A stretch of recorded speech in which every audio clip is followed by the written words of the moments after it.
Cubao. Ang pusod ng transportasyon sa Metro Manila na hindi natutulog. Sa lungsod na ito, ang gabi ay hindi panahon ng pagpapahinga. Ang gabi ay oras ng pangangaso, oras ng racket, at oras ng pagtakas. Gaya ng nakagawian, bumubuhos ang malakas na ulan ngayong gabi dahil sa bagyo. Hinuhugasan ng ulan ang alikabok at usok sa EDSA, ngunit hindi nito kayang hugasan ang amoy ng kasakiman, amoy ng pera, at amoy ng dugo na nakahalo sa hangin ng lungsod na ito. Sa gitna ng lagaslas ng ulan, naririnig ang busina ng mga jeep, sigaw ng mga barker na tumatawag ng pasahero, at yabag ng mga taong nagmamadali. Ang terminal ng bus sa Cubao ay parang isang maliit na impyerno na puno ng putik, amoy krudo, at usok ng sigarilyo. Dito, ang bawat isa ay may hinahanap at may ilan ding may tinatakasan. Nakaparada sa isang sulok ang isang lumang bus na may pangalang Tiagila ng Hilaga, na handa ng bumiyahe ngayong gabi. Bus number 10,875. Sa puting katawan ng bus, makikita ang talsik ng putik at ilang lamat sa salamin ng bintana. Ang tunog ng makina ay kug-kug-kug-i na parang matandang inuubo. Ang patak ng ulan sa bubong ay parang mga batong ibinabato ng langit. Ito ang huling biyahe ngayong gabi patungong Nueva Ecija at didiretso sa Cagayan Valley. Kailangan itong tahakin ang mahaba at delikadong Maharlika Highway. Ngunit ang bayaheng ito ay tila hindi pangkaraniwan at tanging ang driver na si Mang Cardo lang ang tila nakakaramdam nito. Si Mang Cardo ay nagmamaneho gamit ang isang kamay, habang ang isa naman ay sumusubo ng nganga. Ang mukha niya sa ilalim ng dim light ay mukhang tensyonado at puno ng kulubot. Pula ang kanyang mga mata, hindi malaman kung dahil sa puyat o dahil sa matinding pag-aalala. Nakatitig siya sa ulan na humahampas sa windshield at bumuntong hininga. Napakalakas ng ulan ngayong gabi, bulong niya sa sarili. Ang boses niya ay nilunod ng ingay ng ulan. Sa loob ng bus, nagsimula ng umakyat ang mga pasahero. 12 silang lahat. Tahimik ang bawat isa, may kanya-kanyang iniisip at bitbit na bagahe. Sa ilalim ng madilaw na ilaw sa loob ng bus, ang mga mukha nila ay tila mga estatwang gawa sa bato, maputla at walang emosyon. Kasama sa kanila si Dante. Nakaupo si Dante sa pinakadulong upuan, dikit sa bintana. Nasa edad 30 pataas, may tikas, ngunit sa kanyang mga mata ay may anino ng madilim na nakaraan. Nakasuot siya ng itim na jacket at hinila ang sombrero pababa para matakpan ang kalahati ng kanyang mukha. Pinaglalaruan ng kanyang mga daliri ang isang kaha ng yosi, pero mukhang wala siyang balak sindihan ito. Hindi ordinaryong pasahero si Dante. Dati siyang magaling na investigador ng Manila Police District. Ngunit ngayon, tanggal na siya sa serbisyo at sinusubukang tumakas mula sa lungsod bilang isang taong may kasalanang hindi mapapatawad. Isang lumang kalibre, 45 na nakatago sa kanyang baywang ang tanging kaibigan niya. Matalas ang tingin ni Dante sa bawat umaakyat ng bus. Ang mata ng pulis ay isang sumpa na hindi niya maalis. Sa unahan nakaupo si Don Rico. Isang matabang lalaki na malaki ang tiyan, puno ng gintong kwintas, at maisuot na singsing na may malaking bato. Isa siyang kilalang komprador ng mga alahas at bato. Nakadikit ang cellphone sa kanyang tenga at sigaw ng sigaw. Nga pere. Puro yan, Class A na bato galing Benguet yan, wag mo akong baratin. Ang boses niya ay umaalinggaw sa buong bus. Mahigpit niyang yakap ang isang itim na leather bag. Hindi na kailangang hulaan kung ano ang laman nito. Pera. O mga mamahaling bato. Ang kasakiman ay nakaguhit sa makinis na mukha ni Don Rico. Sa gitnang upuan, may isang babaeng nagngangalang Elena. Nasa 20 anyos. Maganda sana, pero puno ng takot at pagkabahala ang mukha. Lingon siya ng lingon sa paligid at yakap-yakap ang isang paper bag. Ang mga kuko niya ay bumaon na sa bag sa sobrang higpit ng hawak. Bakit kaya siya takot na takot? Tumatakas ba siya sa sindikato o may ninakaw siya? Kasunod ay isang lalaking misteryoso. Si Hector. Nakasuot ng lumang camouflage na jacket at may malaking peklat ng taga sa mukha. Hindi siya kumikibo. Ang mga mata niya ay matalas at tila mabangis. Ang upo niya ay parang isang tigre na handang sumungjab anumang oras. Ang konduktor na si Buboy ay hinila ang pinto ng bus pasara, blag. Ang tunog ng bakal na pinto ay parang putok ng baril, kaya napapitlag ang ilang pasahero. "Oh, tara na. Aalis na." Nueva Ecija, Cagayan, sigaw ni Buboy, pero halatang pagod na rin ang boses niya. Umuwol ang makina ng bus ng paandarin ito. Yumanig ang buong sasakyan. Pumasok ang amoy ng krudo sa loob. Ikinambyo ni Mang Cardo at tinapakan ang gas. Ang bus na agila ng hilaga ay dahan-dahang umusad sa baha at lumabas ng Cubao Terminal. Ang makukulay na ilaw ng syudad ay unti-unting nawala sa gitna ng buhos ng ulan. Pagkalampas nila ng Balintawak at pagpasok sa expressway, nilamon na sila ng dilim. Tanging ang dalawang headlight lang ang nagbibigay liwanag sa daan. Palakas ng palakas ang ulan. Ang wiper ng bus ay hirap nang hawiin ang tubig sa salamin. Tumungin si Dante sa labas ng bintana. Walang makita. Kadiliman. Kadilimang walang katapusan.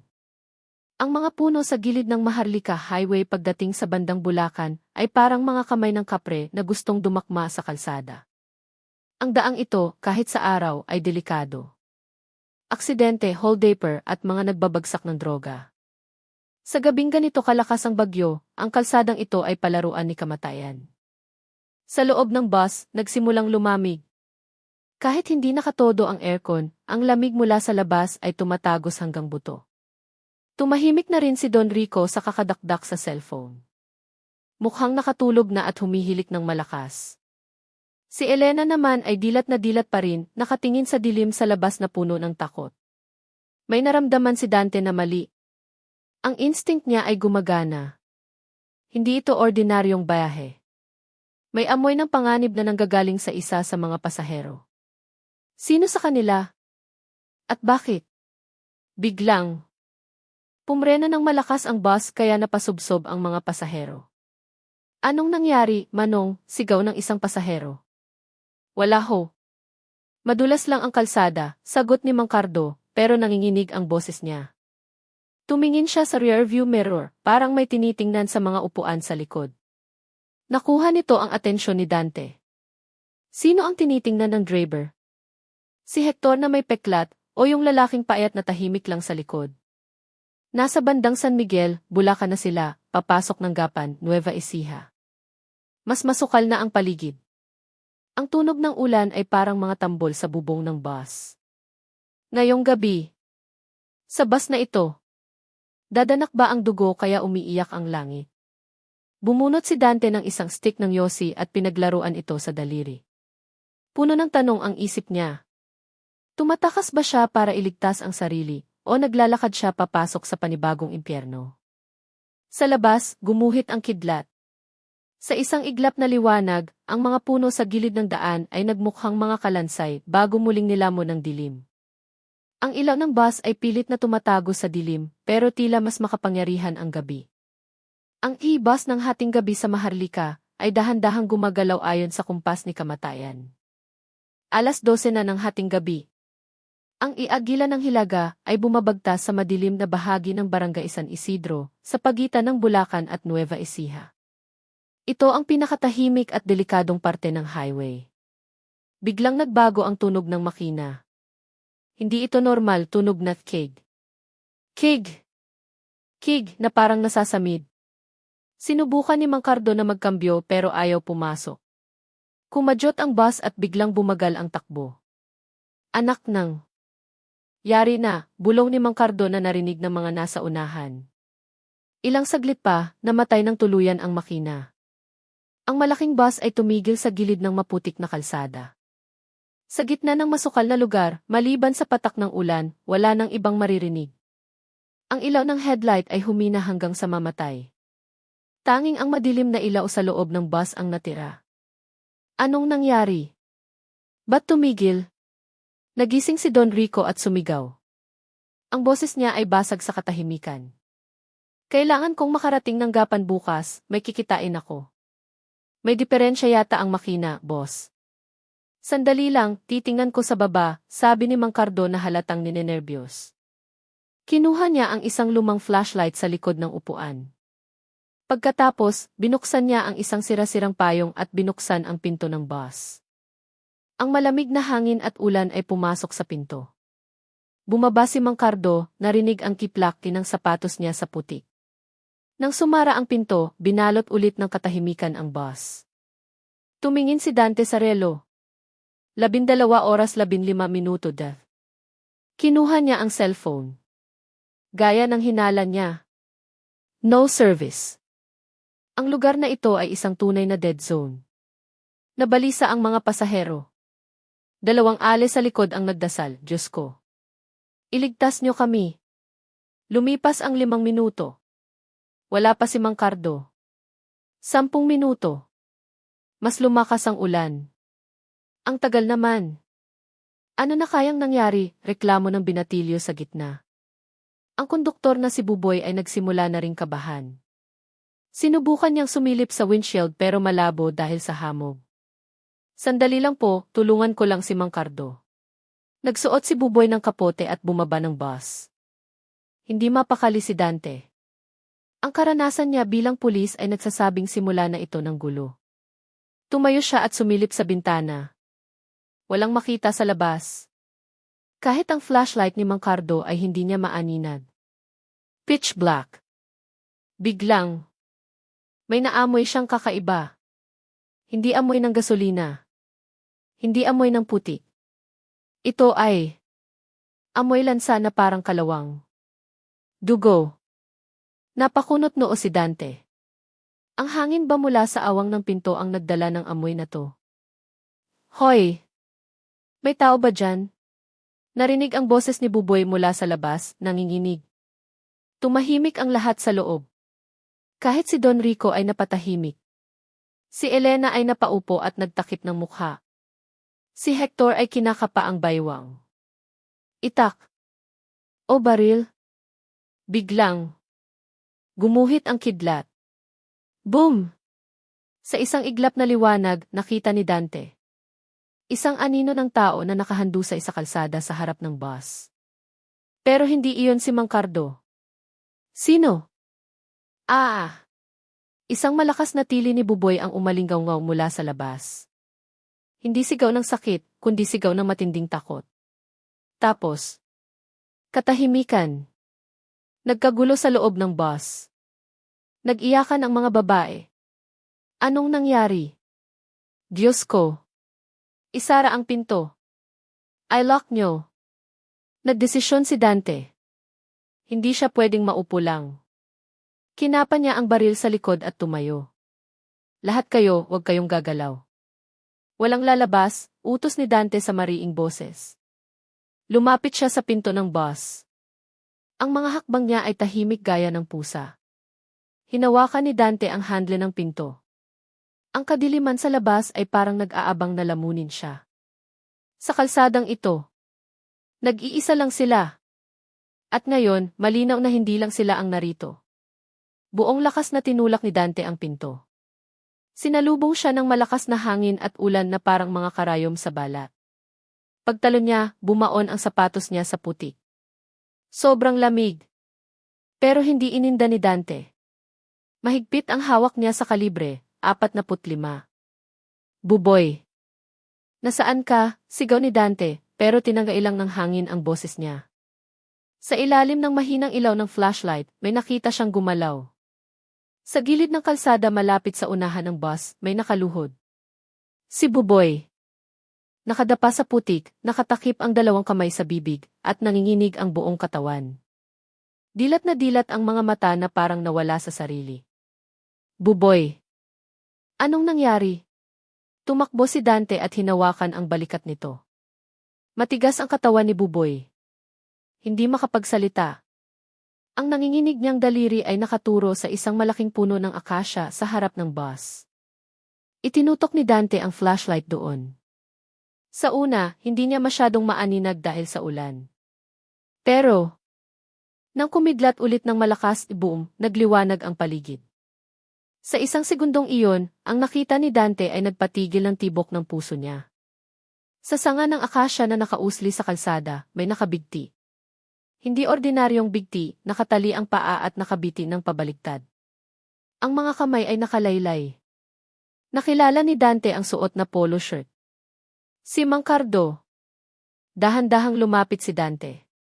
Itinutok niya ang flashlight sa mukha ng bangkay. Punyeta, napamura si Dante. May malalim na hiwa sa leeg si Mang Cardo.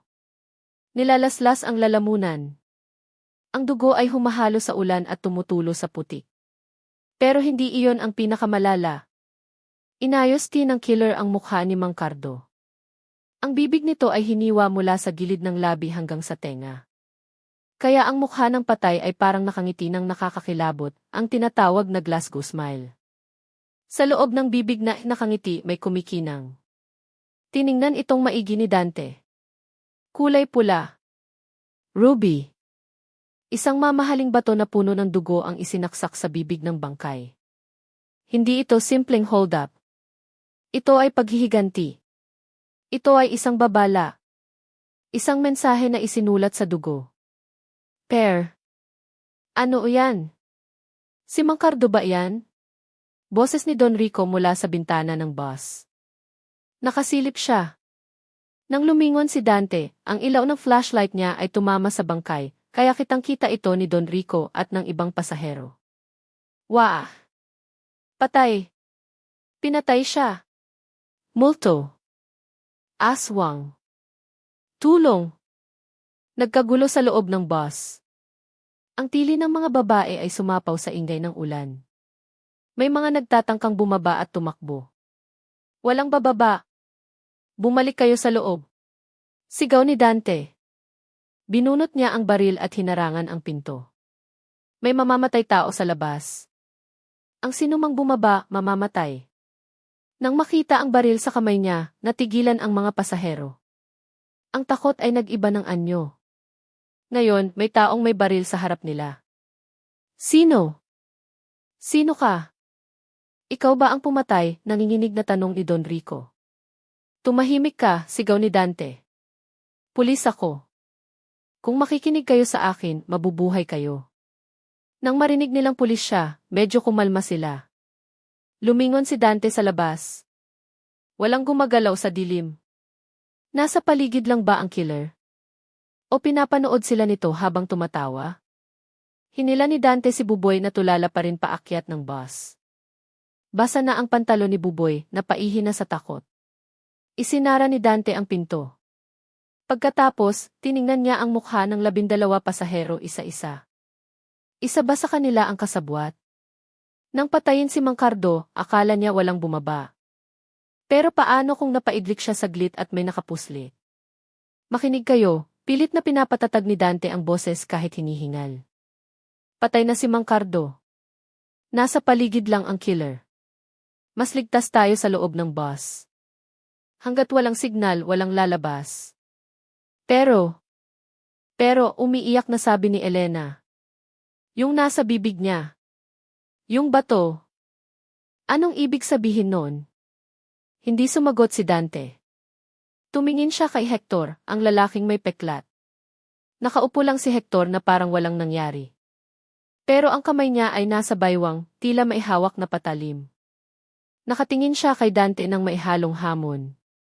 Biglang. Blag. Blag. Blag. Mga yabag sa bubong ng bus. Hindi tunog ng ulan. Mabibigat na yabag ng tao. Ang killer. Hindi siya tumakbo. Nasa ibabaw siya ng bus. Napatingala ang mga pasahero. Ang manipis na kisame lang ang pagitan nila kay kamatayan. Creak. Creak. Hindi na yabag. Tunog ng bakal na kumukuskos sa bakal. Parang dulo ng kutsilyo o itak na iginuguhit sa bubong. Pinaglalaruan ba sila ng killer o may sinusulat itong mensahe? Tama na. Tama na po, sigaw ng isang pasahero. Tapos, tumahimik ang lahat. Maliban sa ulan, wala nang ingay. Tumala na ba ang killer o nag-aabang lang sa taas? Hindi ibinaba ni Dante ang baril. Naglakad siya sa gitna ng aisle. Inobserbahan niya ang bawat isa. Ang panganib ay hindi lang nasa labas, pwedeng nasa loob din. Makinig kayong lahat, bulong ni Dante. Yung hayop sa taas, baka bumaba na. Pero di tayo sigurado. Yung batong nasa bibig ni Mang Cardo. Nakita niyo naman, di ba? May nakakaalam ba sa inyo kung tungkol saan yon? Tumingin siya kay Don Rico. Umiwas ng tingin ang negosyante. Wala. Wala akong alam. Negosyante lang ako. Buy and sell. Yun lang. Huwag kang magsinungaling, taba, isang boses mula sa likod. Si Hector. Nagsindi siya ng sigarilyo, click. Ang liwanag ng lighter ay nagbigay diin sa peklat sa mukha niya. Bawal manigarilyo sa bus, akmang sasawayin siya ng isang pasahero, pero tinitigan lang siya ni Hector ng masama kaya nanahimik ito. Binuga ni Hector ang usok at nagsalita, ang bato sa bibig ni Mang Cardo ay hindi totoo. Ang tawag doon ay peking bato o dyed gem. Salamin lang na binabad sa kemikal para magmukhang mamahalin. Hahaha, tumawa siya ng nakakainis. Peking bato, kumunot ang noo ni Dante. Sir Police, tuloy ni Hector. Sa mundo ng mga minero at smuggler sa norte, may kasabihan, ang magbenta ng peke, susuka ng dugo. Pero ngayon, gahaman na ang mga tao. Si Mang Cardo, hindi lang simpleng driver yan.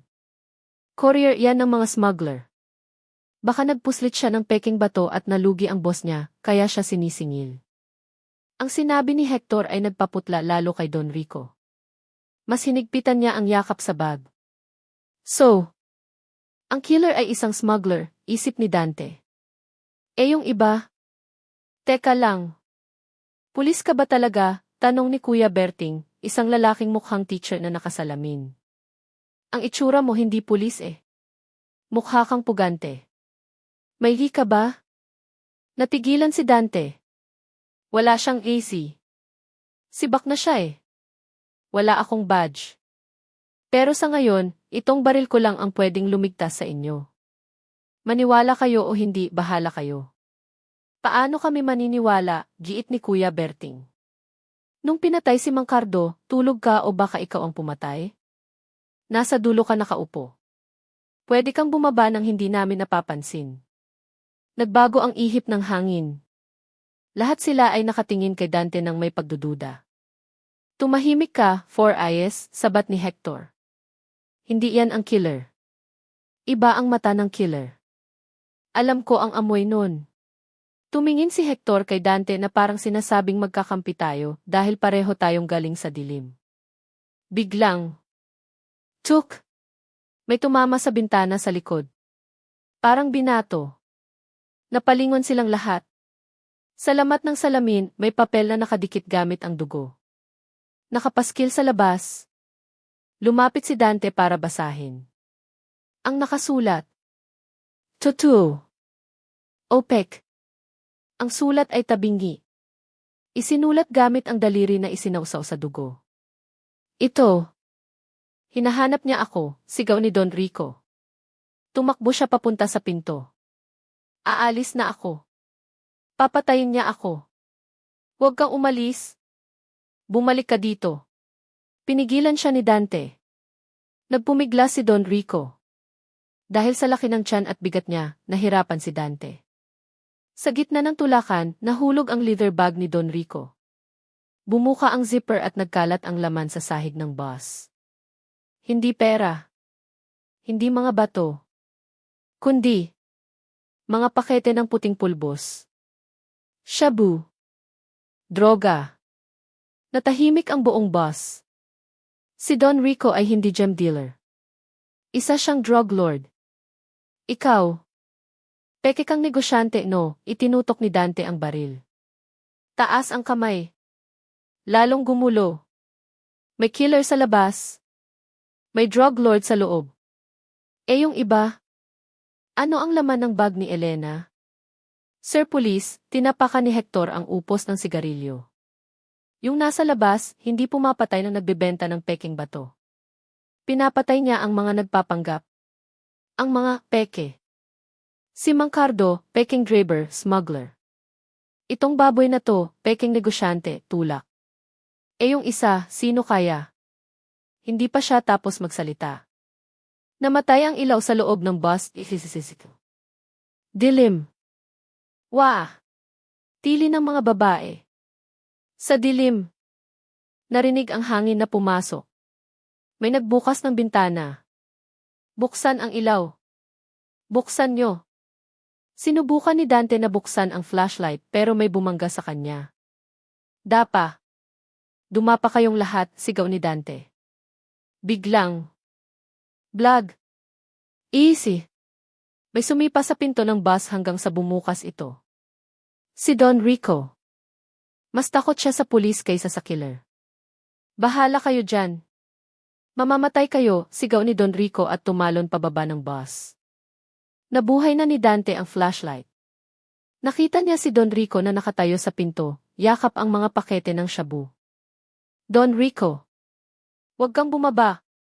Bumalik ka, sigaw ni Dante. Pero huli na. Tumakbo si Don Rico sa ulan. Marami akong pera. Huwag mo akong patayin, sigaw niya sa dilim. Tumakbo si Dante sa pinto. Tinutukan niya ng flashlight si Don Rico na nasa 20 metro na ang layo. Biglang. Isang itim na anino ang lumitaw sa likod ni Don Rico. Isang taong nakakapote at nakasalakot. May hawak na makinang. Isang pickaxe na gamit sa minahan. Don Rico. Sa likod mo. Sigaw ni Dante. Lumingon si Don Rico. Hey! Bumaon ang piko sa liig niya. Gok! Tumba si Don Rico. Ang mga shabu ay nagkalat at natunaw sa ulan. Hindi binunot ng killer ang piko. Tumingala ito at tumingin sa ilaw ng bus. Sa ilalim ng ulan. Ang mga mata niya ay walang buhay. Gustong barilin ni Dante pero malayo. Lumuhod ang killer sa tabi ng bangkay. Pinunit nito ang bibig ni Don Rico at nagsaksak ng isang bato. Pagkatapos, hiniwa ang pisngi nito para ngumiti. Tumayo ang killer at tinuro ang mga nasa bus. Pek! Pagkatapos, naglaho ito sa dilim. Hingal na hingal si Dante. Isinara niya ulit ang pinto. 11 tao na lang ang natira. Nakita niyo na, sabi ni Dante. Si Don Rico, peking negosyante, kaya pinatay. Ngayon, sino pa sa inyo ang peke? Umamin na kayo. Ako po, tumayo si Elena na nanginginig. Inilapag niya ang paper bag sa upuan. Ako po. Pek din ni. Binuksan niya ang bag. Hindi bato, hindi shabu. Pera. Dolyar. Maraming bungkos ng dolyar na bago pa. Pera, bulong ng isang pasahero. Hindi po, umiiyak na umiling si Elena. Hindi po totoo yan. Fake dollars po. Budol-budol money. Inutusan lang po akong I-deliver to. May sakit ang nanay ko, kailangan ko ng pampagamot. Naintindihan na ni Dante. Nakikita niyo na. Si Mancardo, peking driver, si Don Rico, peking negosyante, si Elena, peking pera. Ang killer ay galit sa mga manluloko. Bakit pati kami damay, tanong ni Kuya Berting. Teka lang, tumayo si Hector. Sir Police. Ikaw? Totoo ka ba? Lumapit si Hector. Tanda ko na ang mukha mo. 6 na buwan na ang nakakaraan, nasa balita ang isang pulis Maynila na pumatay ng suspect habang iniimbestigahan tapos tumakas. Dante ang pangalan. Ikaw yon, di ba? Hindi makatanggi si Dante. Ako yung pulis na tinugis.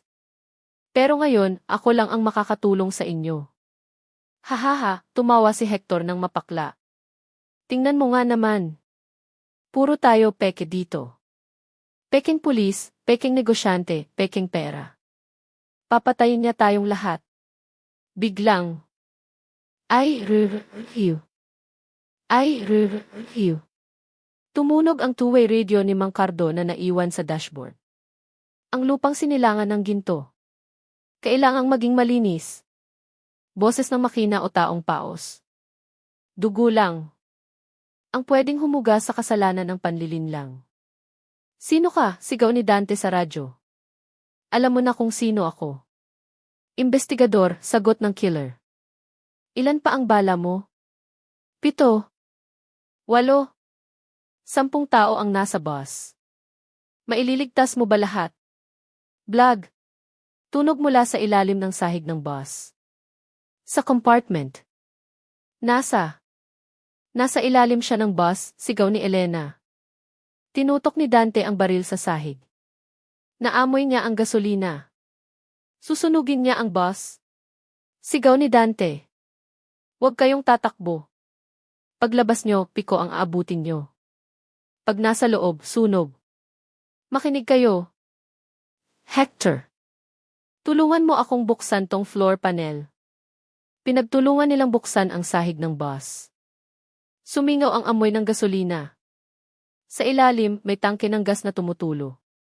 Sa gitna, may kandilang nakatirik. Konti na lang, aabutin na ng apoy ang gasolina. Bababa ako. Tumalon si Dante sa butas. Hinipan niya ang kandila gamit ang kamay. Muntik na. Sir Police. Ayos lang, tanong ni Hector. Patay na ang apoy. Tumingin si Dante sa paligid. May tinanggal na chassis cover sa may gulong sa likod. Doon dumaan ang killer. Blag. Tunog ng suntukan sa taas. Dante. Akyat. Nandito na siya. Umakyat pabalik si Dante. Sa basag na windshield. May anino na nakasalakot. Sa pagkakataong ito, hindi piko ang hawak. Kundi ang baril ni Don Rico na nahulog kanina. Dapa, sigaw ni Dante. Bang! Bang! Basag ang salamin. Patayin ang ilaw, utos ni Dante. Dilim. Sir Police, bulong ni Elena. May nakatingin sa akin. Galing sa loob. Kumidlat. Nakita ni Dante. May taong nakakapit sa luggage rack sa taas ng upuan. Ang mukha nito. Sunog ang kalahati at bulag ang isang mata. Sa itaas, tumalo ng killer pababa kay Elena. Sumugod si Dante. Nagbuno sila. Ang lakas ng killer, parang kalabaw. Sumali si Hector at sinipa ang killer. Hinampas ni Dante ng hawakan ng baril ang ulo ng killer po. Tumba ang killer. Nawalan ng malay. Tinalian nila ito. Itinutok ni Dante ang flashlight sa mukha. Sa bulsa ng killer, may lumang litrato. Pamilya sa harap ng isang maliit na minahan sa probinsya. Tubig, nagising ang killer. Ako si Vito. Ang tawag sa akin sa minahan. Multo ng lupa. Vito, naalala ni Hector. 3 taon na ang nakakaraan. Yung pamilyang natabunan sa landslide sa illegal mining. Sagot ni Vito na puno ng sakit. Nung araw na iyon, nakahukay ako ng malaking ginto. Akala ko yayaman na kami. Pero, isang recruiter ang nagbayad sa akin ng peking pera. Nung nalaman ko, sinunog niya ang bahay namin. Ang asawa't anak ko. Namatay sa sunog. Yung recruiter na iyon. Si Don Rico, tanong ni Dante. At ang driver na nakakita sa amin pero hindi tumulong ay si Cardo. Kayo lahat. Puro kayo peke. Ano pang plano mo? Yung kandilang pinatay nyo. Pandaraya lang yon, tumawa si Vito ng mahina. May time bomb pa. 10 minuto na lang, sasabog ang bus na to at mahuhulog sa bangin. Kuya Berting. Engineer ka diba? Tingnan mo sa ilalim. Tumalon si Kuya Berting. Nakita ko na. 4 explosive. 4 na minuto na lang. Putulin mo ang wire. Hindi ko alam kung alin. Pula o asul, nanginginig si Kuya Berting. Hahaha, tawa ni Vito. Nagpumiglas si Vito at nakawala sa tali. Kinagat niya ang kamay ni Hector at tumalon sa butas sa sahig. Sabay-sabay tayong mamatay. Hinarang siya ni Dante. Hinampas siya ni Vito ng tubo. Tumba si Dante. Barilin mo, sigaw ni Dante. Si Elena, hawak ang baril ni Dante, nakatayo sa may butas. Bang! Tinamaan si Vito sa balikat. Sinugod ni Dante si Vito at sinuntok hanggang mawalan ng malay. Kuya Berting. Putulin mo na. Naalala ni Kuya Berting ang sinabi ni Vito, dugo lang. Ang pwedeng humugas. Dugo katumbas equals pula. Pero walang pulang wire. May pulang ilaw lang, view. Ang wire na nakakabit sa pulang ilaw ay itim. Putulin mo ang itim. Click. Tumigil ang oras sa 0 oras 2 minuto. Hindi sumabog. Madaling araw, alas 5. Dumating ang mga mobile ng pulis. Nakaupo si Dante sa isang bato sa gilid ng kalsada, humihifit ng huling yosi. Tinapon ni Elena ang bag ng peking dolyar sa bangin. Inaresto ng mga pulis si Dante. Itinaas niya ang kamay para pusasan. Sa pagkakataong ito, hindi siya nahihiya. Nakaligtas siya ng 10 buhay. Habang umaalis ang patrol car, kinapa ni Dante ang bulsa niya. Nakapa niya ang isang maliit na bato na nahulog mula kay Vito. Isang ruby na may bahid ng dugo. Tinapon ito ni Dante sa bangin mula sa bintana ng patrol car. Ang Maharlika Highway ay nanatiling tahimik, bitbit ang mga sikreto nito.